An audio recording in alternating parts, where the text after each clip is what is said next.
Assalamualaikum warahmatullahi wabarakatuh. Syukur alhamdulillah kita bisa berjumpa lagi di channel Aris Panji.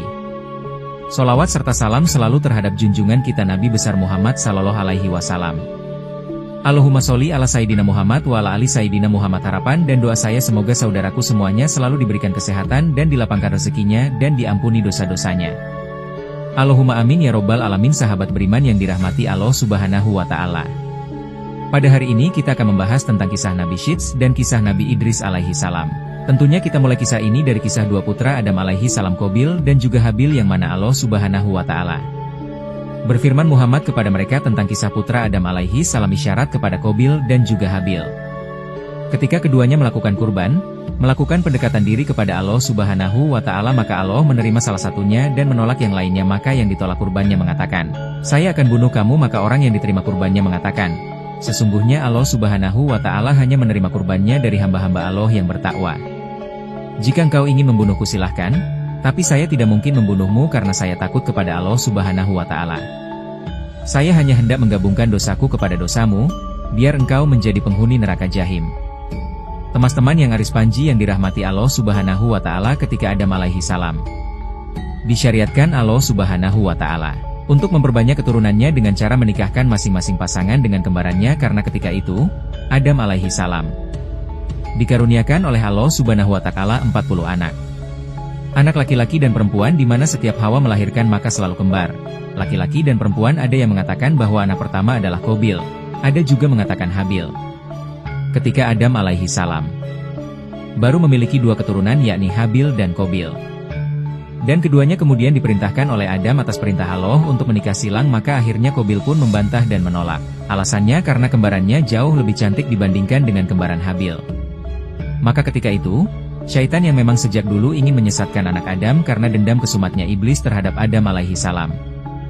Dengan sebab itu dia dilaknat dan diusir dari surga, dan iblis bersumpah untuk menyesatkan anak keturunan Adam.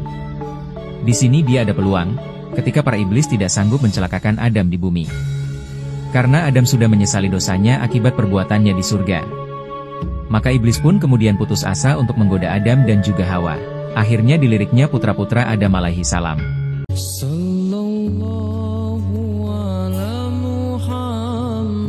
Dilihatnya ada kesempatan pada Qabil, maka syaitan pun berikan was-was kepada Qabil untuk jangan menerima syariat itu.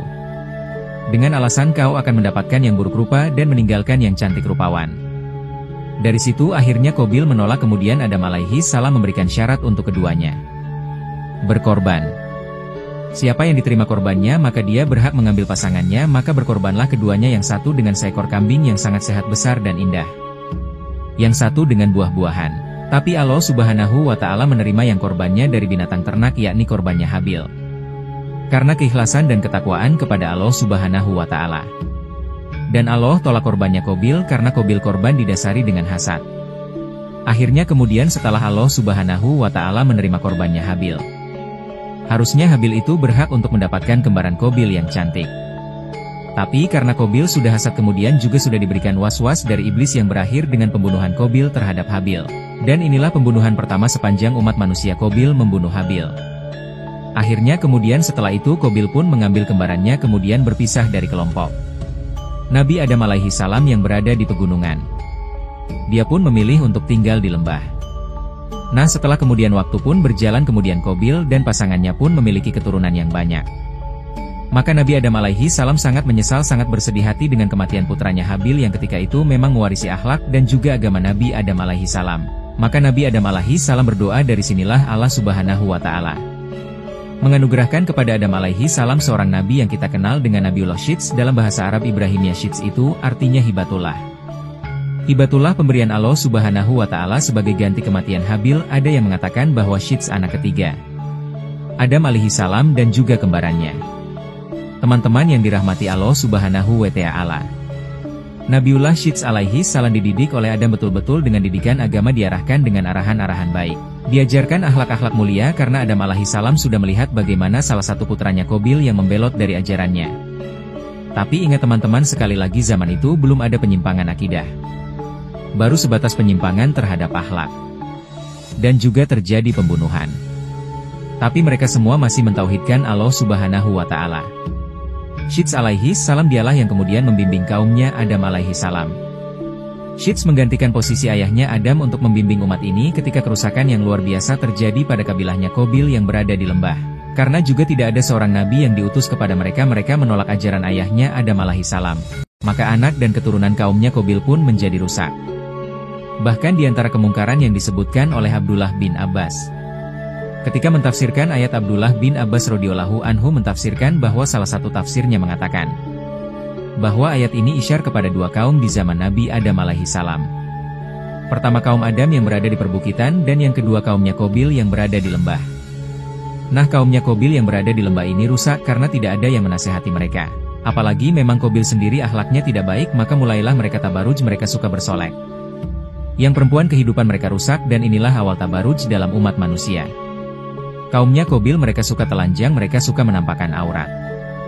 Berbeda dengan kaum Nabi Adam alaihi salam yang dibimbing oleh Syits yang berada di perbukitan, mereka diarahkan untuk tidak tabaruj. Mereka diarahkan untuk menutup aurat mereka, berakhlak dengan akhlak yang baik, dan diajarkan aturan-aturan agama. Dan ibadah kepada Allah subhanahu wa ta'ala sampai suatu ketika iblis melihat peluang lagi. Setelah meninggalnya Adam alaihi salam kemudian beranak pinaklah kaum Qabil itu. Iblis datang menyerupai seseorang kemudian ingin bekerja di salah satu kebun. Dari salah satu kaumnya Qabil yang ada di lembah tadi kemudian. Mulailah iblis mengajarkan kepada mereka musik-musik dan juga lagu-lagu yang tidak ada faedahnya. Untuk memalingkan mereka dari jalan Allah subhanahu wa ta'ala. Maka pada zaman itu diciptakanlah seruling kemudian ditiupnya, kemudian Nabi mengatakan bahwa seruling itu adalah suara setan. Maka kemudian setelah mereka diajari musik-musik suatu ketika mereka merayakan Aid di hari raya. Kemudian mulailah mereka meniupkan seruling, memulai memainkan musik, dan inilah musik pertama yang terjadi di alam semesta. Rupanya suara musik itu lantang sampai kemudian terdengar ke perbukitan kaum Nabi Syits alaihi salam yang terdidik dalam akhlak. Kemudian mereka merasakan bising dan penasaran, akhirnya satu atau dua anak muda pun mengintai ada apa sebenarnya di bawah lembah. Dan ketahuilah bahwa kata Abdullah bin Abbas radhiyallahu anhum bahwa perempuan kaumnya Qabil yang di lembah itu cantik-cantik semuanya. Tetapi sebaliknya kaum Syits yang di atas perbukitan laki-lakinya tampan-tampan semuanya. Tetapi wanitanya kurang cantik, maka ketika beberapa anak muda kemudian mengintai. Ada apa dan suara apa ini? Aneh, mereka tidak pernah mendengar musik sebelumnya. Ketika dilihat di lembah ada pesta yang sangat besar dan laki-laki dari kaum Syits ini melihat kemolekan, kecantikan wanita-wanita kaum Qabil. Akhirnya mereka tertarik dan mengabarkan kepada anak-anak muda yang lainnya. Setelah diceritakan akhirnya mulailah mereka turun. Kemudian mereka bertatap muka antara wanita-wanita kaum Qabil yang cantik-cantik dengan laki-laki kaum Syits yang tampan-tampan, mata bertemu mata. Hati berkata-kata, mulailah kemudian mereka saling menyukai, beriktilat dan berakhir dengan perzinahan.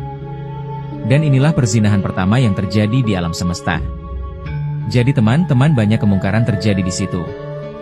Terjadi pembunuhan, terjadi tabarruj, sampai kemudian munculnya musik pertama di alam ini. Sampai akhirnya kemudian terjadi perzinahan, maka zina itu tidak lepas daripada musik, tidak lepas daripada homar, dan tidak lepas daripada ihtilan. Teman-teman Aris Panji yang dirahmati Allah subhanahu wa ta'ala. Maka semakin banyaklah anak-anak muda dari kaum Syits kemudian bergabung melakukan maksiat dengan gadis-gadis kaum Qabil, dan itu keberhasilan iblis. Karena kerusakan apapun pasti di belakangnya ada iblis.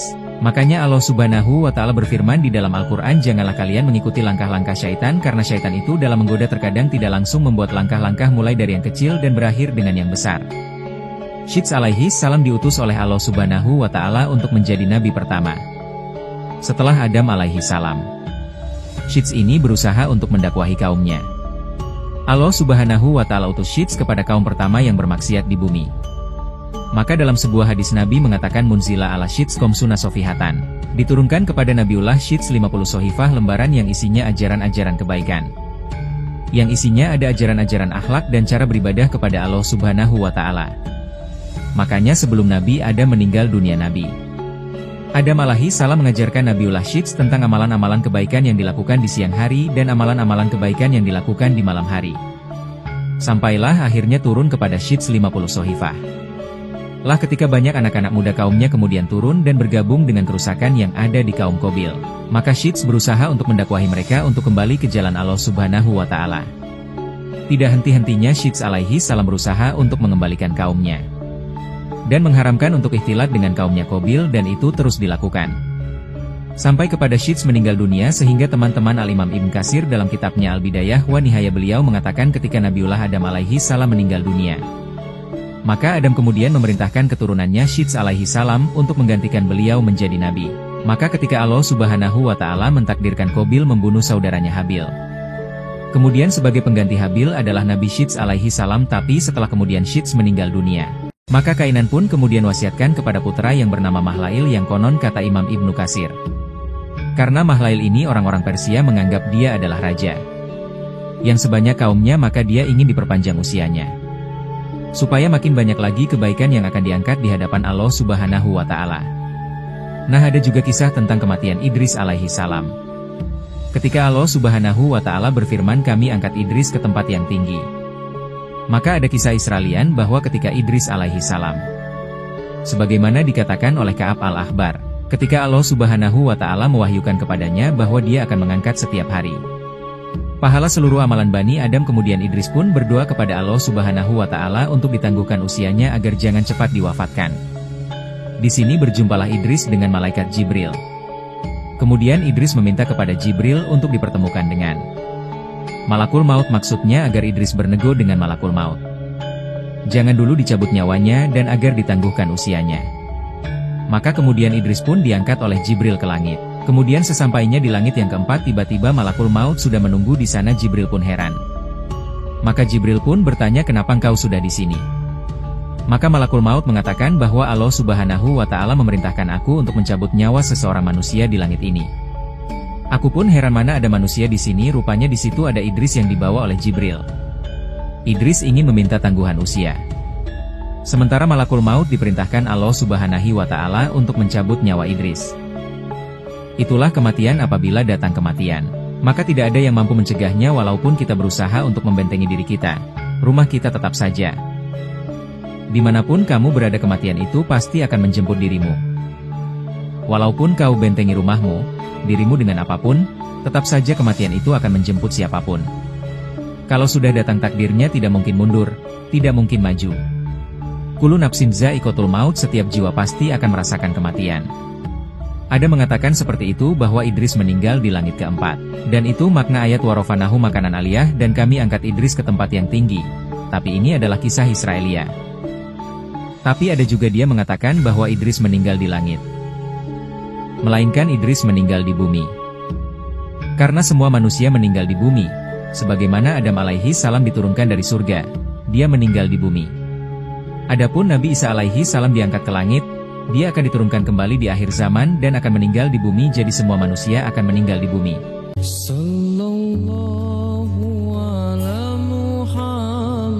Tidak ada satupun manusia akan meninggal di langit.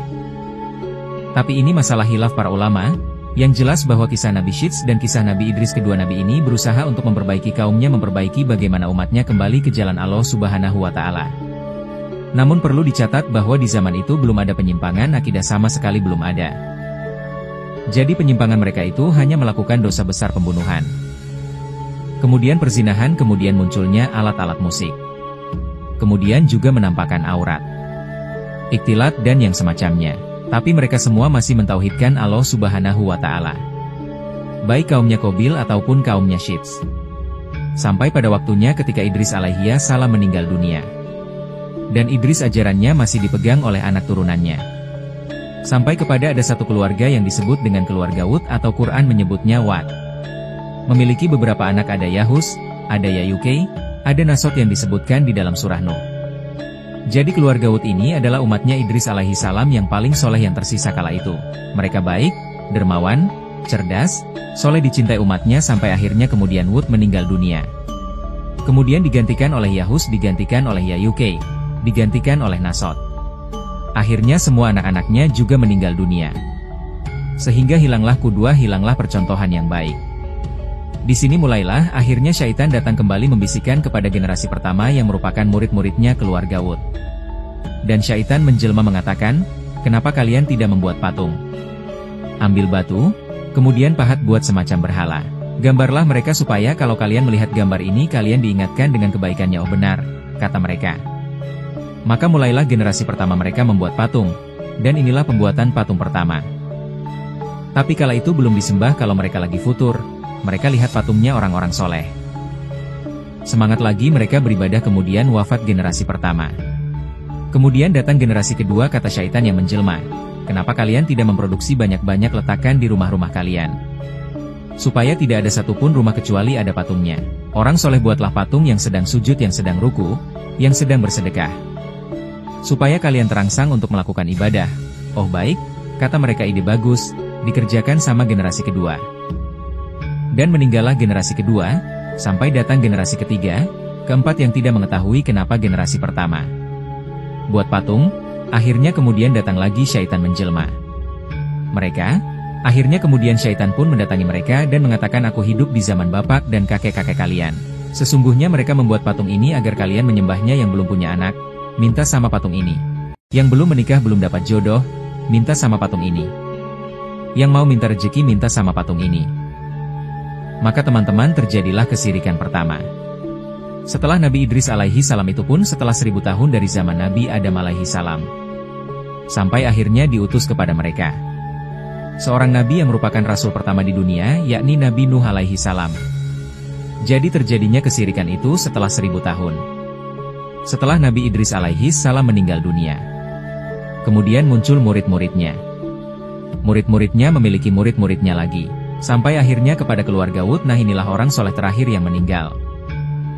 Yang akhirnya kemudian dibuat patung dan berhala. Kemudian generasi setelahnya menyembahnya. Dan inilah kesirikan pertama yang terjadi di alam semesta. Dan rusak-rusaknya akhlak umat manusia, mereka banyak yang menyembah berhala. Ini terjadi di zaman Nabi Nuh alaihi salam. Sampailah diutus kepada mereka Nabi Allah Nuh alaihi salam untuk mendakwahkan mereka dan kisah Nabi Nuh alaihi salam. Lebih dan kurangnya mohon dimaafkan, yang benar datangnya dari Allah Subhanahu wa Ta'ala. Khilaf atau keliru itu datangnya dari saya pribadi sebagai manusia biasa. Sampai ketemu di kisah-kisah seru yang penuh makna selanjutnya. Saya akhiri. Wassalamualaikum warahmatullahi wabarakatuh.